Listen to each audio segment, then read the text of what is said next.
3, 2, 1, 4. Oh, akala mo mag-scatter tayo at ayun namin yung content ko, no? Hoy, not all the time, you always scatter, all the time, scatter. Mauubos lang yung pera mo. Ito, pakinggan mo for the public servant of the Philippines. And to those, itong content na to, hindi lang for purpose. At least may matutunan ka. Kasi hindi all the time, always one-time billionaire ka, pre. Manood ka para may matutunan ka sa video na to. Okay? Have a good day. Alam nyo, ayoko manghinam sa problema ng Quiapo eh. Pati problema ng buong Maynila. Problema ng kahit sino. Problema nyo yan eh. So, we have many chaos in other places we've been. In the society of PNP, the society of the army, all of those, the world, that you need to know, right? That we need a physical motivated, what's that physical health profit that we need to exercise our life position become. I am not become a child anymore and enjoy my life as a teenager. I'm not been graduating with something else, but I can provide as in the Philippines, as a person that's saying this to all of you, that convincing you that we are in the war. So, becoming the war, I just asking these things to all of those again and again. I want you're sorry in real. You need to train yourself as you become one day. Bakit? Nobody's perfect. I'm not a perfect person. I'm not a crazy person. But I am just caring about all those vendors in Quiapo and all those vendors in other places in Manila. I am not just from in Laguna because I am born in Manila. But I grew up with other people. I am adopted with somebody else. I don't care what happens about my instinct life. But for me, I just wanna ask all of those convincing you na hindi ora mismo lagi ako nandyan sa tabi ninyo. Gusto kong gisingin lahat ng Pilipino. Gusto kong gisingin ang bawat base ng bawat Pilipino sa kanilang karapatan bilang Pilipino. Bilang vendor, bilang simpleng tao, bilang ikaw. Kinukumbinsi ko lahat kayo na lumaban sa inyong karapatan na hindi lang sa pagrarally ang karapatan natin mga Pilipino. Ang gusto ko, all I need you to know and to listen these words, and a simple person like me, is fight for your rights, fight for your needs, fight for your what you become. Because not all the time I'm here in this country to provide that saying this to all of those Filipino were become. As a public servant in my own country, Philippines, I convincing you, all of you, to go train every day. Train. We don't need to stand up. If you don't need a coach, stand up with yourself. Ako nga nagtitrain ako mag-isa. Nagtitrain ako mag-isa na magtinda ako. Nagsasakripisyo ako sa ulan, araw, nagtitinda ako. Hirap yun. Nakikiusap ako sa kanya. Wala akong karapatan na maging parte ng gobyerno ko. Wala akong karapatan na ralihin kayo. Wala akong karapatan na kalabanin ng kahit sino. Pero kung kumbinsi ko lahat ng tao na magising sa inyong karapatan, fight your own dignity ha sa Pilipino. Papayag ka na lang ba na lagi na lang ganito ang ating buhay? Paulit-ulit na lang yung content, paulit-ulit na lang ganito, ganyan, ganto. Wala na bang bago sa ating mga buhay? Gusto ko bago, gusto ko new. Hindi ako adik eh. Hindi ko pa na-try yung mga bagay na sinisisi nyo sa akin. Hindi ako yung tao na perfecto. Lahat tayo nagkakamali dahil kailangan natin tumulong sa ibang tao. Kailangan natin magbayad ng kailangan natin. Kahit sino, ito para to sa mga taong nakakagawa ng masama. Kung nakagawa ka man ng masama, o kung nakagamit ka man ng illegal na gamot, o ikaw man ay nagnakaw, o ikaw man ay nakapatay, nagawa mo lang yan dahil sa kailangan mo ng pera. Naiintindihan kita.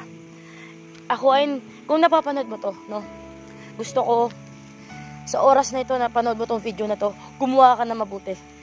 Itama mo kung anong dapat mo itama. Mag-ensayo ka habang hindi pa nagsisimula ang gera. Dahil darating ang gera sa oras mismo na sinasabi ko maghanda kayong lahat, pero wala kayong pakialam dahil ang tingin nyo sa akin, baliw ako.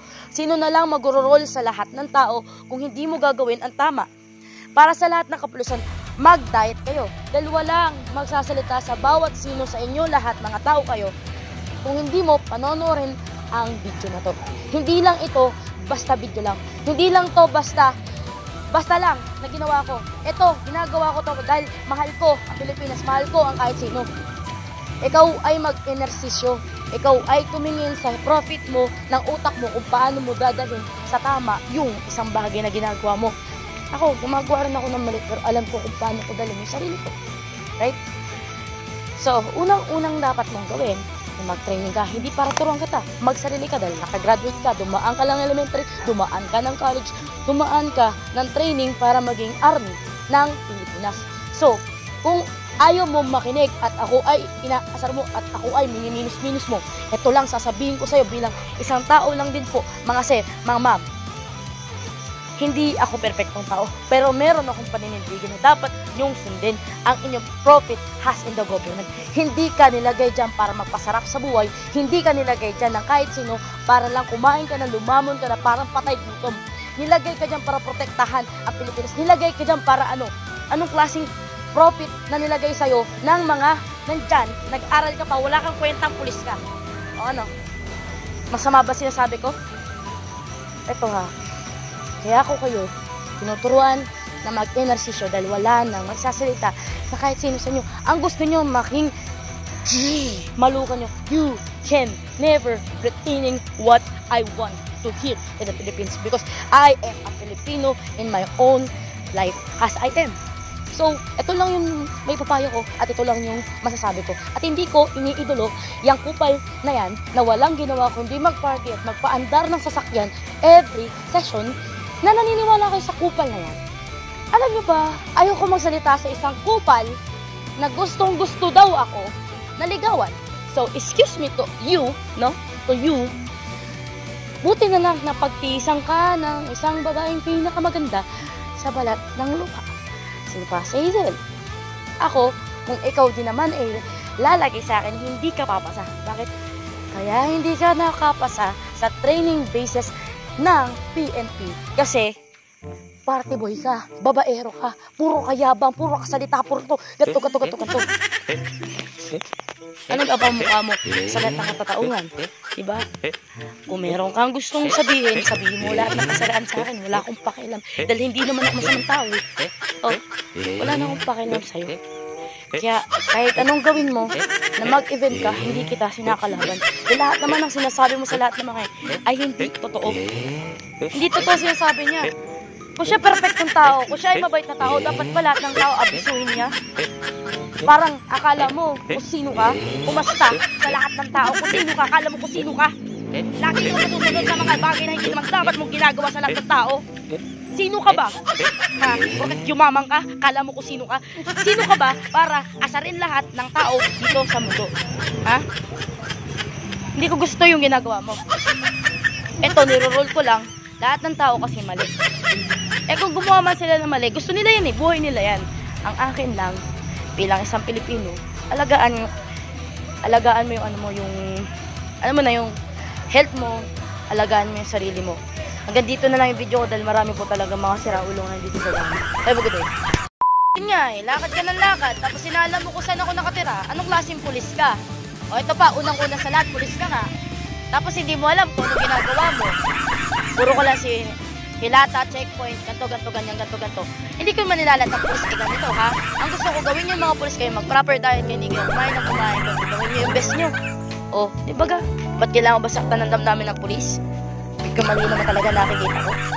Alam nyo, mga pulis kasi dapat, kayo mga pulis kayo, alam nyo may mga isang protocol, kung may maling protocol na, nakita mo na, syempre, ikaw nang umaksyon ka, nakita mo na diba? Nakita mo na, hindi lagi, all the time, na pagbibigyan mo ang mali. Kasi mali diba?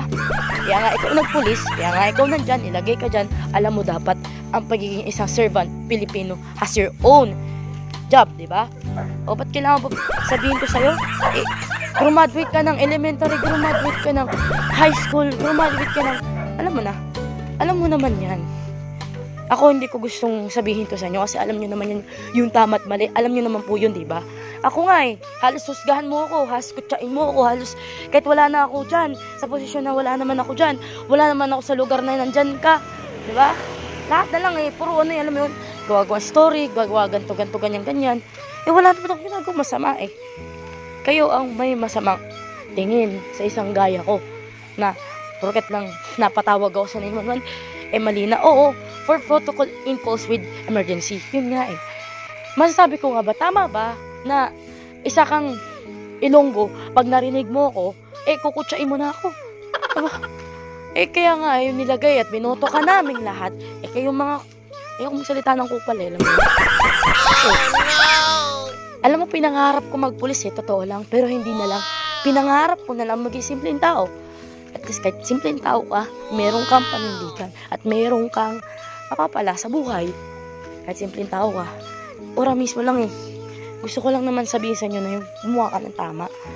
Kaya siguro ginawa ni Mr. Duterte na ipapatay na lang lahat ng adik dahil hindi nyo naman kaya gampanan kundi lumaman na lumaman, kumain ng kumain na wala nang magawa kundi magpasarap sa buhay. Gumawa ka ng the best action in your records, di ba? Kaya ka nga na pulis tapos magiging masakit sa damdamin mo na pagsalitaan ka. Hindi pa nga ako pulis kung totoosin. Ordinaryong tao pa lang ako. Pero kung ako napagbigyan ng pagkakataon, I am the best of the records, all of those the things that I can do. Can provided, I can protect the Philippines. Diba? Kasi hindi all the time lagi kang, alam mo na, yung laging all the time na may isang tao na magpoprotekta sa'yo, may isang tao magpo-provide sa'yo.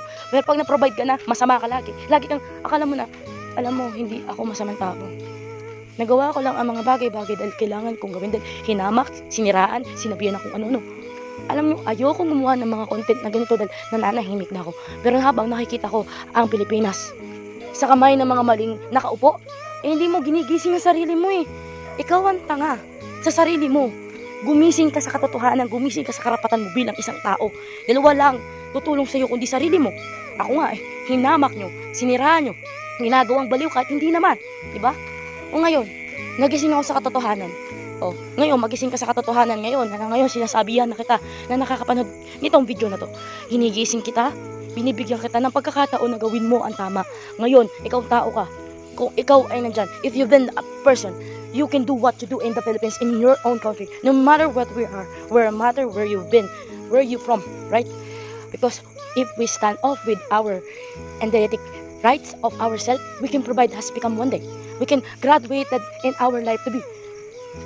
Of all those things we need to do. Tama o mali? Correction is not but in corrections. Because I've been in my brain do with these things. This is vlog from my own anxiety. My own anxiety is I want to help my own country. And a simple thing that I can convince my own people, diba? Because we are never be a child anymore. We can never enjoy this life anymore. We need to protect ourselves, our life, our society. Alam mo bakit ako di nakikipagkaibigan sa mga tangang tao? Why I always pretending to be alone? Because I can never trust them. They just want you because you're pretty or you're handsome, etc. Blah blah blah.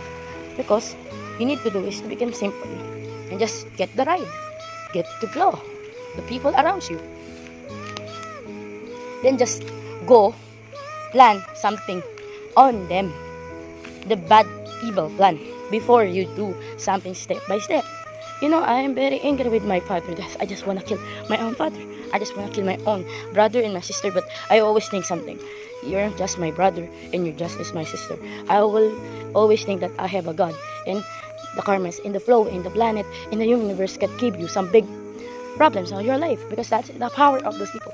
But people are not know that everybody's have a power in their own life. You have own life in your mouth. Just believe yourself and your mind as you become. We are not just a person that living in this town, living this is earth. We are a person that we can be. We've been, become, we are. Right? So, I supposed to be that you need to know. As a person, as a periodical, as I am, as a Stephanie Valor Barleta, as a Darker Joby, then I provide that I'm walking around. I'm not just a, not about you speaking English, you speaking as you're rich. You are just a poor person because you have a smart thing that you can provide those people around you that you need to understand the society. Kung mahirap ka man, mayaman ka man, di makisabay ka. Get be them. Enjoy the life as you become, no matter you're old, no matter you've been. Because life is long, right? When you die, at least you enjoy your life has become a person. So that you need to do. I thank you to all of those watching this video. Because you need to understand the life is so hard to find money out of the country, out of other people. Ako, mahirap lang ako. Yes, mahirap talaga ako. Yumaman ako Sinacrifice ko yung pera ko para mabuhay ang nanay ko. Pero anong masama sa mga kapatid ko? Masama pa rin ako. So, kung yan ang alam nyo, at yan ang sinasabi nila, na purong kalokohan, ibinibidyohan nila ako. At tinotrouble nila, siniset up nila ako. Yung mga videos na nandyan sa mga police station na yan, sa ibang places ng Manila, ay paninira lang yan. Ako, ngayon, hindi ako hayo. Hindi ko kayang gawin yung binibintang nila na pagiging ganun. Gusto kong gumising kayo sa totoo. Mahal ko siya. Mahal ko yung Rendon na yan. Yung Rendon Labrador na yan. Sinasabi niyo pinagmamalaki niyo. Siya ay masyadong suplado at nagpapanggap na mabait. Gawin niya ang the best bago siyang pumasok sa entering session ng kapulisan dahil ang pulis ay hindi uto-uto. Dahil hindi lahat ng tao ay uto-uto.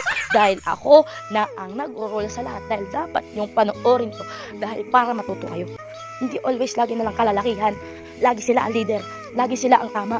Paano mga kababaihan gaya natin, kaya rin natin kung anong ginagawa nila. Kaya kayo, gumising kayo sa totoo. Sa inyong diwa, dapat nyong gawin ang tama at hindi mali. Yun lang. At thank you for watching this. Kaya kayo be exercises and be motivated on your mind. Set. Hashtag.